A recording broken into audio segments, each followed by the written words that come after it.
আসসালামু আলাইকুম, কেমন আছেন সবাই? তো আজকে আমরা লিনাক্সের আরেকটি নতুন কমান্ড সম্পর্কে জানবো। আর আজকে আমরা যে কমান্ডটি সম্পর্কে জানবো সেটি হচ্ছে হ্যাট কমান্ড।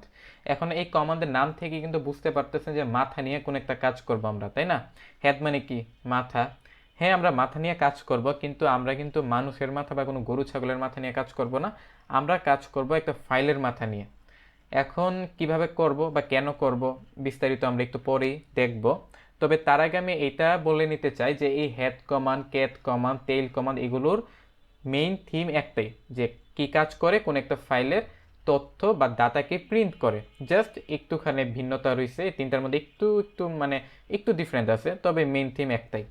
যেমন দেখেন আমি ডেস্কটপে এখানে দুইটা ফাইল ক্রিয়েট করে রাখছি, একটা হচ্ছে কান্ট্রি ডট টিএক্সটি আর একটা হচ্ছে নেমস ডট টিএক্সটি। যেমন এখানে আমি যদি কান্ট্রি ডট টিএক্সটিতে কী আছে এটা যদি আমি আপনাকে ক্যাট কমান্ডের মাধ্যমে প্রিন্ট করে দেখাই, তাহলে দেখবেন যে অনেকগুলো কান্ট্রির নাম এখানে আছে, একটা লাইনে একটা লাইনে এক একটা কান্ট্রির নাম।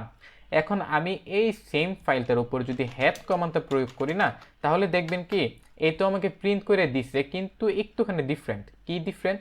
এই যে দেখেন আমি যখন ক্যাট কমান্ডের মাধ্যমে প্রিন্ট করছি না, তাহলে এই ফাইলটার মধ্যে যত তথ্য আছে সব কিছু আমাকে এখানে বলে দিছে, কিন্তু আমি যখন হ্যাট কমান্ডের মাধ্যমে এই যে এই ফাইলটার তথ্যগুলোকে প্রিন্ট করছি, তখন ও আমাকে সবগুলো তথ্য দেয় নাই। ও প্রথম 10টা লাইনের তথ্য আমাকে দিছে। বাই ডিফল্টভাবে হ্যাট কমান্ড ফার্স্ট 10 লাইনের তথ্য প্রিন্ট করে, ঠিক আছে?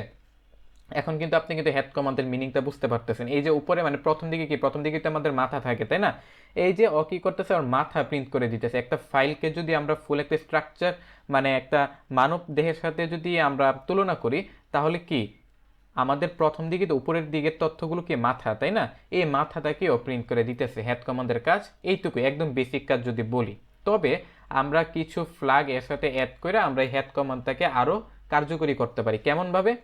যেমন দেখেন আমরা হেড কমান্ডের সাথে একটা ফ্ল্যাগ ব্যবহার করতে পারি, এটা হচ্ছে এন ফ্ল্যাগ। এন ফ্ল্যাগের পরে আমরা একটা নাম্বার দিতে হবে এখানে, ধরুন আমি 3 দিলাম। এখন যদি আমি কান্ট্রি ডট টিএক্সটি এই ফাইলটা প্রয়োগ করি, তাহলে দেখবেন কি বলতেছে আমাকে, এই যে প্রথম আমাকে জাস্ট আমি কি বলতেছি, এন মানে হচ্ছে লাইন নাম্বার, মানে কয়টা লাইন ও হচ্ছে প্রিন্ট করবে। আমি 3 বলছি মানে এই কারণে ও প্রথম 3টা লাইন প্রিন্ট করে দিছে। এখন যদি আমি এখানে এন ফ্ল্যাগের পরে এখানে 7 দিতাম, তাহলে হচ্ছে 7টা লাইন আমাকে প্রিন্ট করে দিত। এইটি হচ্ছে এন ফ্ল্যাগের কাজ।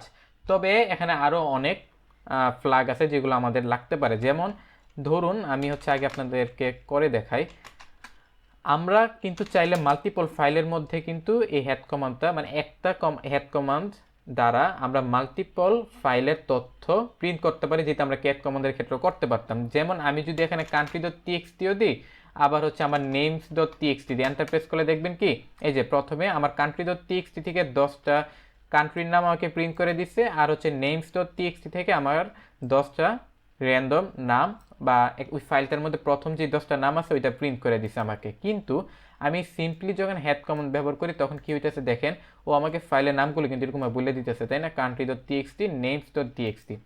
এখন এই ক্ষেত্রে আমরা একটা ফ্ল্যাগ ব্যবহার করতে পারি, ফ্ল্যাগটা হচ্ছে কিউ ফ্ল্যাগ। কিউ ফ্ল্যাগ ব্যবহার করলে কি হবে দেখেন, তখন সরি এখানে কিউ ফ্ল্যাগ হবে, আমি 1 দিয়ে দিছি। এখানে যদি আমি কিউ, বারবার একই ভুল করতেছি, আমি যদি এখানে কিউ ফ্ল্যাগ ব্যবহার করি তখন দেখবেন যে আমার এই ফাইলগুলোর নাম আর বলতেছে না। প্রথমে সিম্পলি 10টা দেশের নামও প্রিন্ট করছে, তারপর আবার 10টা মানে যেই নেমস ডট টিএক্সটিতে যে প্রথম 10টা নাম আছে ওইটা প্রিন্ট করে দিছে, কিন্তু কোন ফাইলের থেকে মানে কি প্রিন্ট করছে বা অন্য কোনো তথ্য দিতেছে না আমাকে, জাস্ট এখানে সব মিলাইয়া 20টা ইনফরমেশন আমাকে প্রিন্ট করে দিয়ে দিতেছে। তো এইটা হচ্ছে আমার কিউ ফ্ল্যাগের কাজ। এখন কিন্তু চাইলে আমি কিউ ফ্ল্যাগের সাথে কিন্তু এই যে সি ফ্ল্যাগটা ব্যবহার করতে পারি। আমি এখানে সি দিয়ে যদি আবার বলি, সি না আমার এন ফ্ল্যাগ, এন ফ্ল্যাগের মাধ্যমে যদি আমি এখানে বলি যে 3টা করে দাও, তখন ও আমাকে 3টা করে দিয়ে দিবে। তো এরকমভাবে কিন্তু আমরা চাইলে করতে পারি। এই যে প্রথমে আমাকে কান্ট্রি ডট টিএক্সটি থেকে 3টা তথ্য প্রিন্ট করে দিছে, তারপর নেমস ডট টিএক্সটি থেকে 3টা তথ্য প্রিন্ট করে দিছে। তো আমরা চাইলে হচ্ছে মাল্টিপল ফ্ল্যাগ একসাথে ব্যবহার করতে পারি। এখন আরেকটা ফ্ল্যাগ আছে, যেমন ধরুন আমি যদি ধরুন জাস্ট কান্ট্রি ডট টিএক্সটির উপরে হেড কমান্ডটা প্রয়োগ করি, তখন কিন্তু আমাকে এই ফাইলের নামটা বলতেছে না। আমি যদি চাই যে ফাইলের নামটা বলুক, তখন হচ্ছে আমি এখানে ভি ফ্ল্যাগ ব্যবহার করতে পারি। ভি ফ্ল্যাগ ব্যবহার করলে কি হবে, আমি তো এখানে একটা ফাইলের নাম বলছি, তাই না? তারপরেও ও এখানে আমাকে এই ফাইলের নামটা এখানে দিয়ে দিতেছে। আরেকটা ফ্ল্যাগ আছে যেটা হচ্ছে আমাদের সি ফ্ল্যাগ। এখন এন ফ্ল্যাগের কাজ কি, লাইন কাউন্ট করে, তাই না? আমি যদি বলি যে এন, এখানে দেশ এন, তারপর যদি আমি এখানে 4 দিই তাহলে হচ্ছে 4টা লাইন প্রিন্ট করবে। কিন্তু আমি যদি এখানে সি ফ্ল্যাগ ব্যবহার করি, তারপরে যদি আমি 4 দিয়ে দিই, তাহলে আমাকে জাস্ট 4টা ক্যারেক্টার প্রিন্ট করে দিবে। দেখেন আমি যদি লাইনটা প্রিন্ট করি, তখন কি করতেছে, এখানে প্রথম লাইন আমাদের কোন তথ্যটা আছে, কোন দেশের নাম আছে, এখানে আমাদের বাংলাদেশ আছে। কিন্তু আমি যদি সি ফ্ল্যাগের মধ্যে 4 বলি, তখন ও হচ্ছে আমার জাস্ট প্রথম 4টা ক্যারেক্টার প্রিন্ট করে দিতেছে। এটা হচ্ছে সি ফ্ল্যাগের কাজ। ও ক্যারেক্টার ওয়াইজ বা বাইট আকারে গণনা করে। এখানে 4 মানে 4 বাইট, 4 বাইটের তথ্য আমাকে দেখাও। এই কারণে BANG জাস্ট 4টা অক্ষর আমাকে প্রিন্ট করে দিচ্ছে এখানে।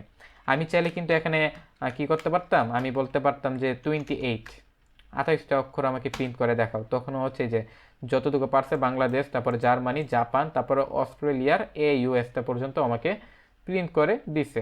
তো আপনারা চাইলে এন ফ্ল্যাগ ব্যবহার করতে পারেন লাইন প্রিন্ট করার জন্য, লাইন ওয়াইজ, তাই না, যে 4টা লাইন, 5টা লাইন, 15টা লাইন। চাইলে আপনারা সি ফ্ল্যাগ ব্যবহার করতে পারেন, চাইলে আপনারা ভি ফ্ল্যাগ ব্যবহার করতে পারেন যদি আপনারা হচ্ছে ফাইলের নামটা প্রিন্ট করা আপনাদের ম্যান্ডেটরি করে দিতে চান। তারপরে আপনারা চাইলে হচ্ছে কিউ ফ্ল্যাগ ব্যবহার করতে পারেন যদি আপনারা ফাইলের নাম প্রিন্ট করতে না চান। তো এরকমভাবে আমরা হ্যাট কমান্ড ব্যবহার করি। এখন হ্যাট কমান্ড কিন্তু অনেক জায়গায় ব্যবহার হয়, অনেক ক্ষেত্রে ব্যবহার হয়।